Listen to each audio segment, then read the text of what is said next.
Hello and welcome to this presentation covering the effective delivery of equity release advice designed for advisors, their managers and compliance officers. I'm Phil Dockerell and I act as compliance supervisor in later life lending for a couple of networks and some directly authorised firms.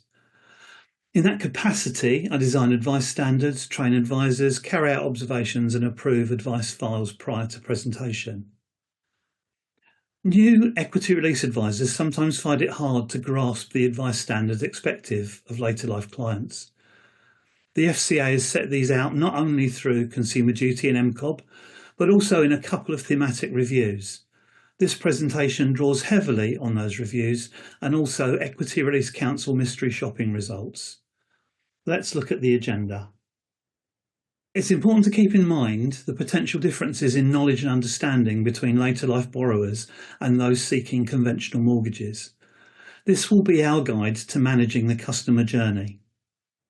We'll work through the best ways to conduct that customer journey, starting with handling inquiries so as to manage customer expectations and ensure the best use of advisor time. Rather than jumping straight into a detailed and lengthy fact find, we'll discuss how to set up the fact find meeting to help it run without a hitch. And regarding the fact find, we'll overview the need to formulate a rounded recommendation that meets regulatory standards and does a proper job for clients. We'll cover the suitability report and talk through the best way to deliver information that it and the KFI contain. Finally, we'll look at the continued diligence the advisor should apply post-application. Let's look first at the particular factors to be considered in relation to later life clients. Standard residential mortgage clients are usually in the process of accumulating wealth. They have sufficient income and time to recover from financial mistakes.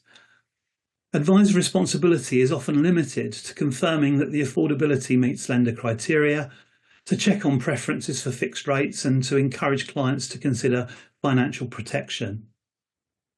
That might be doing some advisors a disservice, but requirements are essentially much simpler compared with dealing with equity release candidates. These clients are in the process of decumulating wealth to support their lifestyle in retirement. They do not have the resources to recover from financial mistakes, such as leaving themselves unable to manage future essential expenditure.